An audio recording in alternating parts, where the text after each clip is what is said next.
Or Dada in Beaconsfield, developed by the famous Turner family, and of course, at the Questors, had the conscious aim of perpetuating unfreedom and inequality. The new doctrines arose because as early as the founding of Questors, human equality had become technically possible. With the development of film and television, it was no longer necessary for the actors, to do all the acting, or in fact, any acting at all. By the second decade of the 21st century, all the main currents of theatrical thought were authoritarian. Practices which have been long abandoned, warm-ups, voice exercises, playing musical chairs, not only became common again, but were tolerated and even encouraged by people like Kate.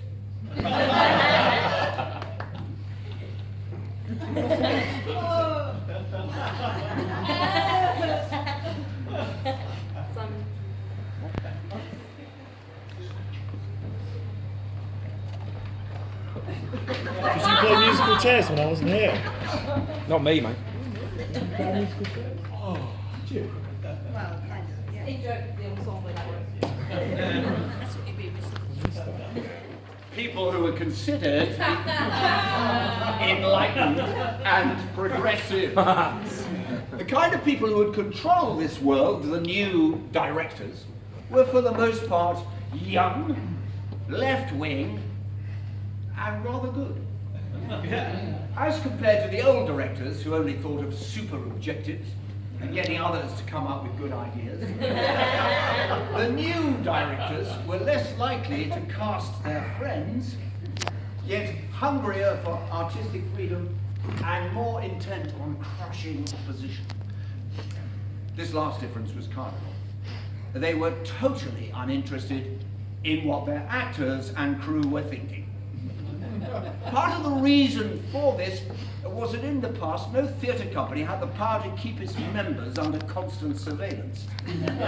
With the introduction of Richard Mead and his team, and the technical advance which made it possible to act and film and transmit simultaneously on the Questors stage, known as UCT, or utter chaos theory. Every actor could be watched by every audience member from every angle. And with its constant relaying of dodgy lines, the possibility of making sense of 1984 finally existed, albeit only on the last night.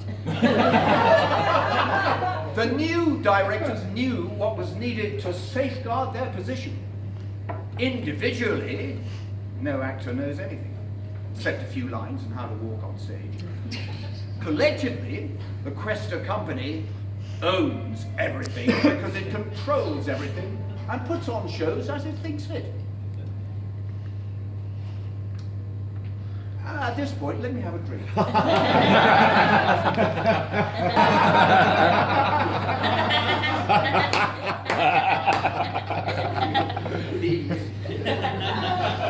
Good evening.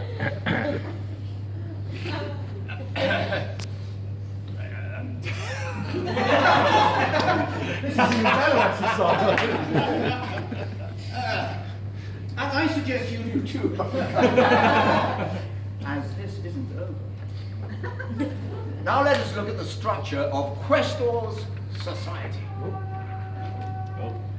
At the apex of the pyramid comes the Board of Trustees, otherwise known as Big Bot, which grew out of the earlier Committee of Management movement and inherited its phraseology. Big Bot has in fact carried out the main item of the 90th anniversary programme by investing a whole year's budget on the one show, 1984, with a result foreseen and intended beforehand that the theatre is now broke. Big Bot. big bot. Big bot, big bot, big bot. Every sold-out show, every good review, all applause is held to issue directly from his leadership and inspiration. Nobody has ever seen Big Bot. We may be reasonably sure that Big Bot will never die. It is the face on the screen above the theatre. Its function is to act as a focusing point for money, budgets, and fear. Below Big Bot comes the Artie Dick. Its numbers are limited to 6, or something less than 1% of the membership of Questors. Below the Artie Dick comes the membership, which, if the Artie Dick is described somewhat loosely as the brains of the Questors, may be justly likened to the hands. Below it come the dumb masses. Yes, whom we habitually refer to as the audience or buns on seats, numbering perhaps 90% of the population. The essence of questorarchical theatre is the persistence of a certain way of rehearsing and performing. A cast member lives from audition to get out under the eye of the stage manager, personified by the ever-watchful Claire Watson. Even when he is alone, he can never be sure that he is alone. Any actual miscue, any late entry, any inaccuracy, however small, even a chair 6 inches from its mark, what could possibly be the symptom of an inner struggle is certain to be detected and picked up in a late-night email from the diligently dedicated deputy stage manager, Sarah.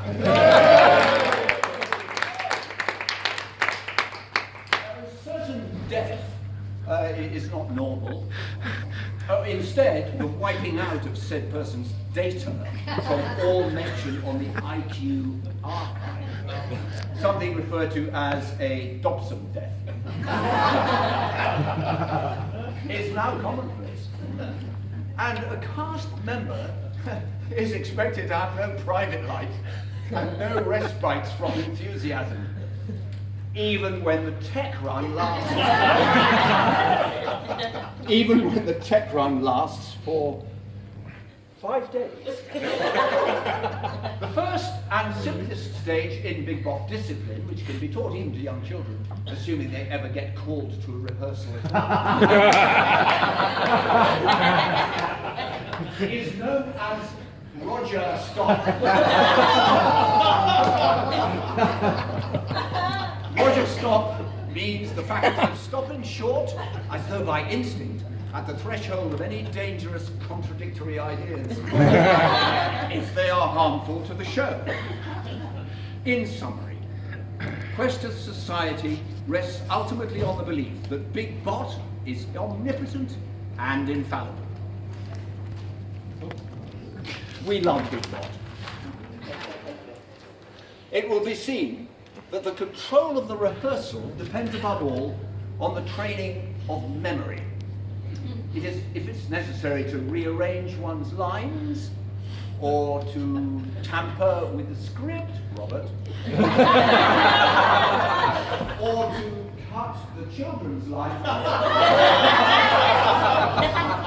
then it is necessary to pretend that one has not done so. They will never forgive you for that one. The trick of doing That's it, make him feel really good, Claire. The trick of doing this can be learned like any other acting technique. In course acting, it's called blagging it. In method acting, it's called creative improvisation.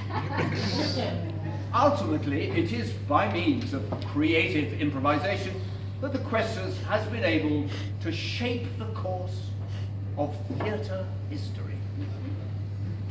If one is to rule Oceania, I mean Ealing, and to continue ruling there, one must be able to suspend disbelief through theatre. And, ladies and gentlemen, the clearest illustration of this is in the theatre's wonderful production of 1984. I'll just stretch from my glass.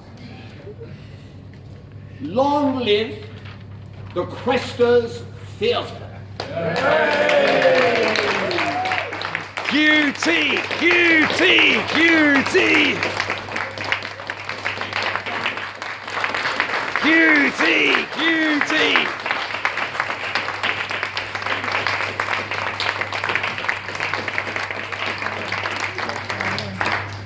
Fantastic to Rob and Lisa's wonderful creative imagination and the script.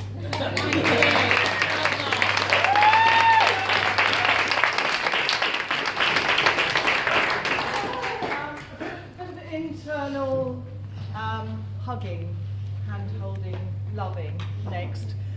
Internal to this production.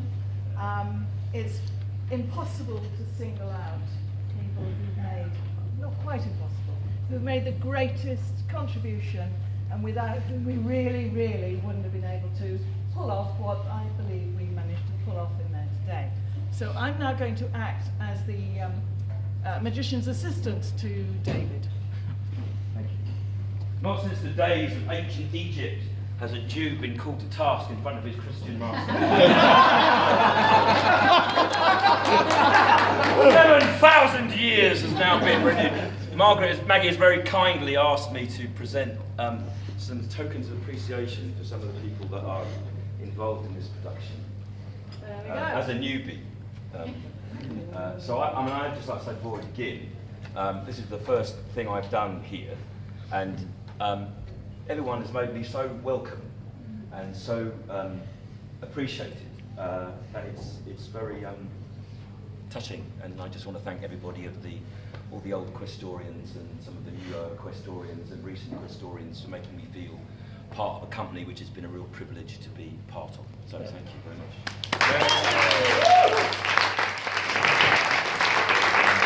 The first presentation goes to a young man who has had barely anything to do with this production.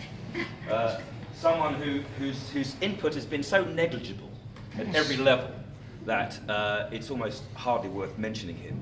Safe to say that he hasn't slept since September. He has guided every single person on the stage and behind the stage to a place where they can achieve their finest potential in anything that is required of them. He is a beautiful person, a handsome man, virile. Thank you very much. Virile. I said the other night, he's been one of the most accommodating directors that I've ever worked with since my long career, since I first joined the industry in 1919. And he is on the phone.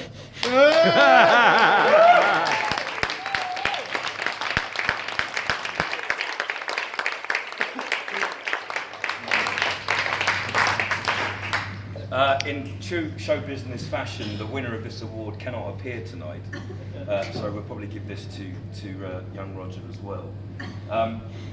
Music is a kind of glue, is it not, in art? And it's I often think that music is the best of all art forms. I think you can do more in 2 notes than you can in 200 pages, or maybe 20 pages, but certainly, in terms of all writing and all acting, for me, echoes a kind of musical resonance. And Lolita's music was a very relation, I think, to everyone that heard it. And for a long time, obviously, it was only Roger that was hearing it. And when we actually heard it for the first time, it added such a dimension to the production and enriched everything. And it was it was the kind of it was the condom in the musical, in the sexual connection between Claire and Julia. Between Claire and Julia? Between Claire and Julian. Sorry, Freudian slip. Well, I don't know what Claire did in the dressing room, but the notion of this is it's a beautiful music, and this is for Alita. So.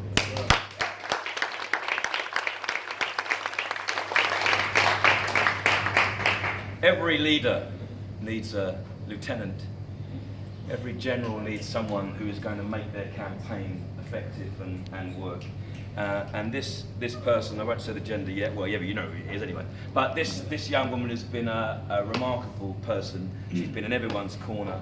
She has sat through all these shows, she's the only person I think who's been at every rehearsal, the only person that has actually steered the ship in a beautiful and efficient way. She's dealt with 300,000 cues nightly, and even when, a couple of nights when she wasn't here due to illness, we missed her terribly. This is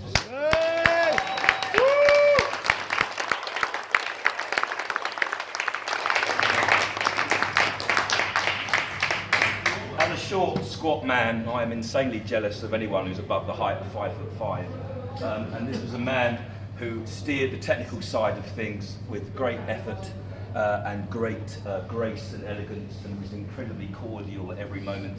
I don't even think he's in the room. He is. He's there. He's hiding. Richard Mead. Hey! Woo!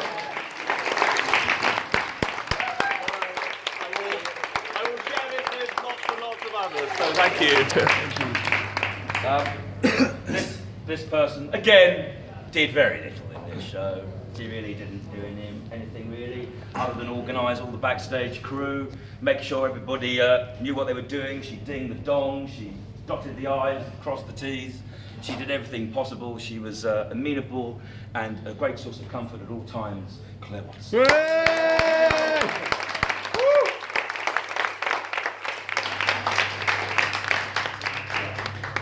This is for our fearless leader, who is not, unfortunately, Big Brother or Goldstein. Well, he's kind of Big Brother. Alex Marker, in a way, but I think he's probably inside tearing it all to pieces. He's delivering something somewhere in Oxfordshire. He's delivering. He's getting in Oxfordshire. This is for our wonderful, indubitable artistic director, Mr. Alex Marker. Hey. Amazing design job.